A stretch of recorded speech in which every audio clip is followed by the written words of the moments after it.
오늘 본문은 바벨론 멸망에 관한 내용입니다. 9절에서 바벨론이 언급되기 때문에 바벨론 멸망으로 보는 게 맞겠지만요.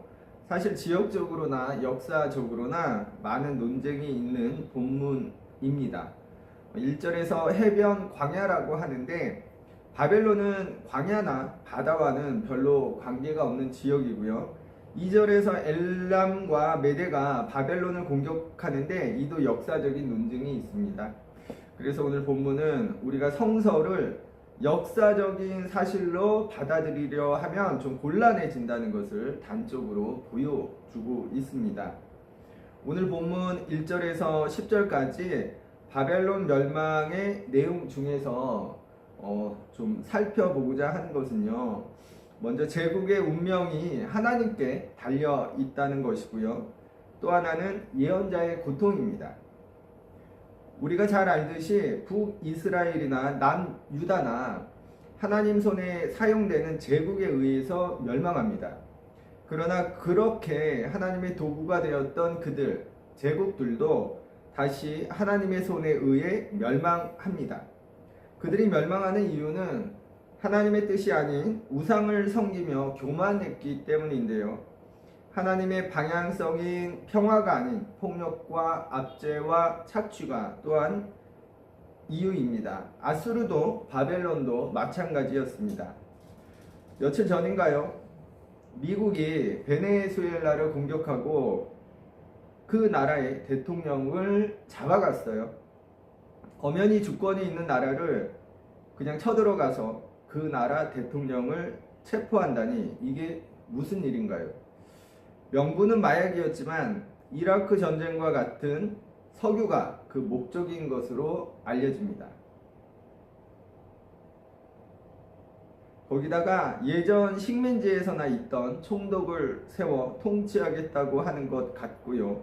반항하면 2차 공격, 다시 공격할 거라는 협박도 있습니다. 그리고 지금은요, 덴마크의 영토인 그린란드를 미국이 차지하겠다고 하는 것 같더라고요. 미국이 그린란드가 꼭 필요하니까 그래야 되겠답니다. 내가 필요하면 아무 나라나 쳐들어가고 협박하고 빼앗고 그러면 됩니까? 뭐 미국이 깡패입니까? 도적입니까? 지금 2026년인데요. 어째 예전 칼로 정복 전쟁을 하던 그 시대로 돌아간 것 같고요. 제국주의 시대로 돌아간 것 같습니다. 저는 트럼프의 미국을 보면서요. 아수르가 또 바벨론과 같은 나라가 떠오릅니다. 온 땅을 두렵게 만들었던 세계 최강의 강대국이었지만요. 결국 하나님 손에 찍힘을 당하는 그 최후가요.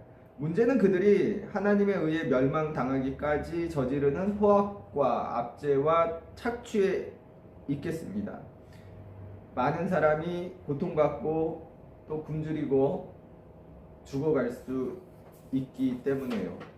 저는 미국이 오늘 이사야 21장 2절 말씀을 좀 보면 좋겠습니다. 공동 번역으로 읽습니다. 2절 말씀. 참혹한 광경을 나는 환상으로 보았다. 배신하던 자가 배신당하고 침략하던 자가 침략당하는구나. 엘라마 올라오너라. 메데야 에워싸거라. 모든 탄식 소리를 내가 잔재우리라. 참혹한 광경이 벌어지는 거예요. 배신하던 자가 배신당하고 침략하던 자가 오히려 침략을 당하게 됩니다. 그리고 그 모습이 참혹한 거예요. 하나님이 그 일을 하신다는 것 기억하면 좋겠고요. 그렇다면 오늘 바벨론 멸망에 관한 예언은 어떤 의미가 있을까? 어떤 교훈을 줄까? 두 가지만 말씀드리면, 먼저는 바벨론이 누리는 그 제국의 위세와 교만이 영원하지 않다는 겁니다. 그들의 교만은 반드시 패망을 불러온다는 것. 그러니 바벨론의 지배 아래서도 포기하고 낙심하지 말라는 위로와 희망을 위한 것이 아닐까 싶고요. 한편으로 영원하지 않을 그 바벨론을 의지해서도 안 된다는, 그들의 영광 안에 거주하려 해서는 안 된다는 그런 교훈도 주는 게 아닐까 싶습니다. 실제로 바벨론 포로에서 해방된 사람들이요, 모두 고향 유다로 돌아간 게 아니거든요. 그들 중 많은 사람이 바벨론에 그대로 남습니다. 이어서 11절, 12절은 소제목이 두마에 관한 경고인데요. 12절 말씀만 보겠습니다. 묻고 싶거든 얼마든지 다시 와서 물어보아라. 죄송합니다. 하수꾼이 대답한다. 아침이 오면 무엇하랴? 밤이 또 오는데 묻고 싶거든 얼마든지 다시 와서 물어보아라. 제가 공동 번역으로 읽었는데 하수꾼의 대답이에요. 아침이 오긴 오는데 그러면 무엇할까? 다시 밤이 올 건데. 여러분, 세상에는 전쟁과 압제와 착취와 같은 것, 폭력이 끊이지 않습니다. 약자는 강자에게 압제당하기 일수이고 빼앗기기 일수입니다. 잠시 아침이 오는 것처럼 해방된 듯 싶지만 또 다른 누군가가 그 자리를 대신하고요. 또 다시 밤이 옵니다. 그래서 우리가요, 하나님 나라를 사모하고 간절히 그 나라를 소망하며 또 그 나라를 이뤄가야 하는 이유가 여기에 있습니다. 힘이 없어도 가난해도 어디가 부족해도 결핍이 있더라도 적어도 인간답게 살 수 있는, 인간의 존엄성을 귀히 대접받을 수 있는 그런 세상을 우리가 소망해야 하는 이유가 있는 거예요. 우리는 예수 그리스도를 통해 이미 그 나라를 보았고 알고 누리고 있습니다. 교회 공동체는 이미 이루어진 하나님 나라이기 때문에 그렇죠.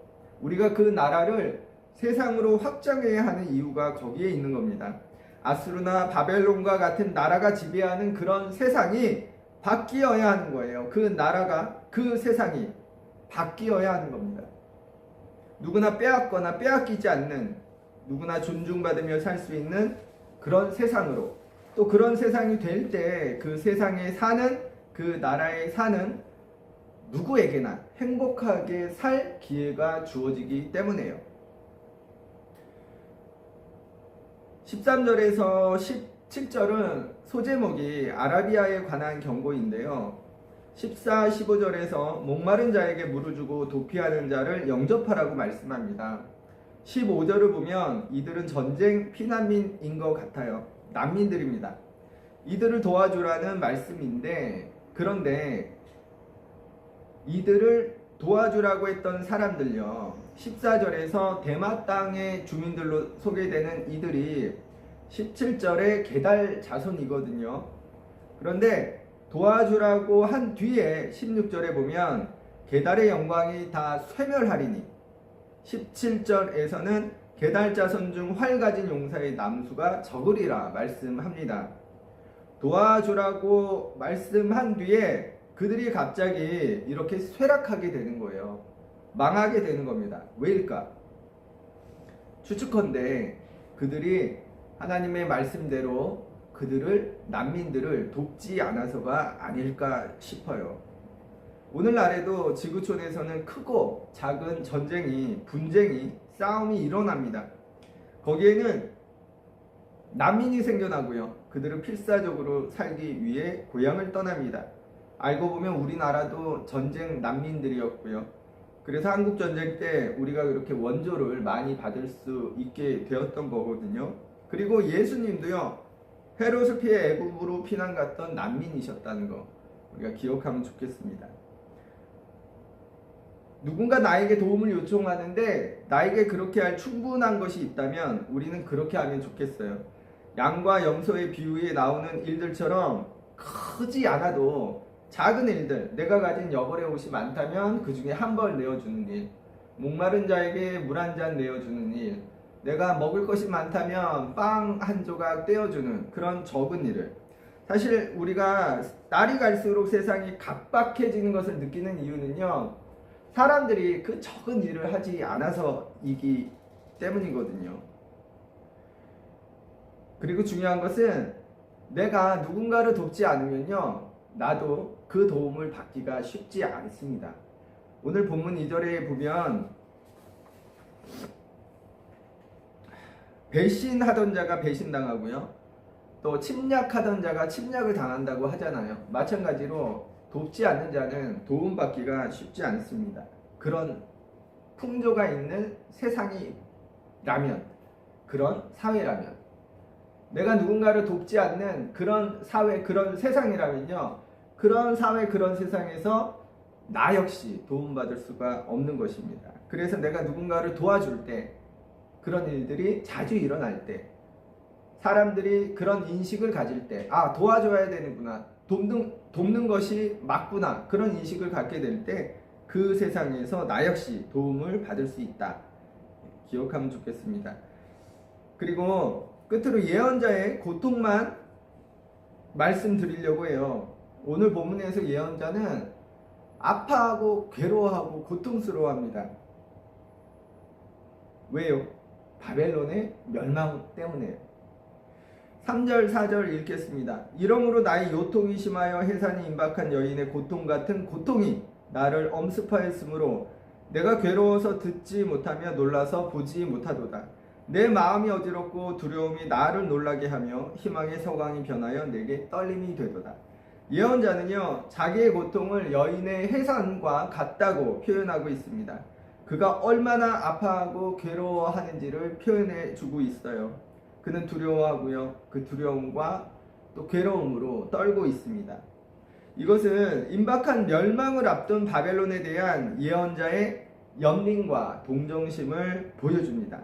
그리고 예언자는요, 공격당하고 정복당하는 바벨론을요, 지금 어떻게 보고 있냐면 피해자의 입장에서 보고 있는 것 같지 않은가요? 사실 바벨론은요, 예언자에게 그리 좋은 일을 한, 예언자의 나라에 그들의 친구에게 그렇게 좋은 일을 한 나라가 아니었을 거예요. 가해자였을 겁니다. 가해자. 그런데 그 가해자의 고통 때문에 예언자도 고통받고 있는 거예요. 이런 예언자의 태도는요, 우리 지구촌 곳곳에서 벌어지고 있는 전쟁의 참상, 그로 아파하고 죽어가고 고통받는 사람들, 또 자연재해 때문에 발생한 재민들, 그들을 우리가 어떻게 보고 그들을 어떻게 대하여야 할 것인가에 대해 알려주는 바가 있죠.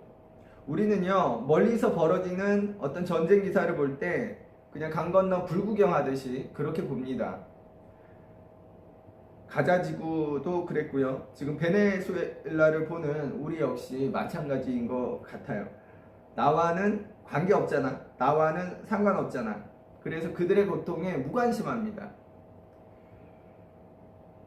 그리고 앞서도 말씀드렸듯이 오늘 예언자에게 바벨론의 멸망은 어쩌면 반가운 소식일지도 모르는 거예요.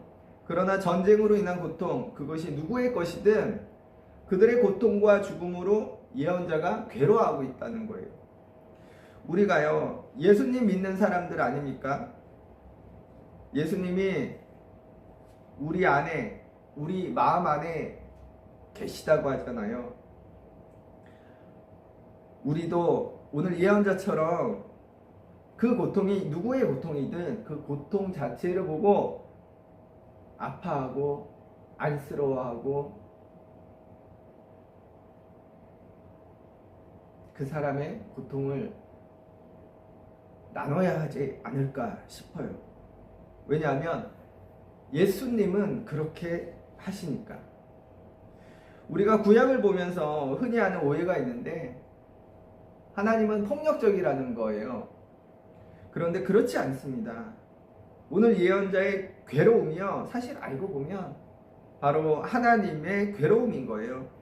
하나님은 마치 지옥의 염라와 같은 그런 분이 아니시고요. 이 세상의 고통에, 또 자기가 창조하신 모든 피조물의 고통에 창자가 끊어지는 그런 고통을 나누시는, 느끼시는 분이십니다.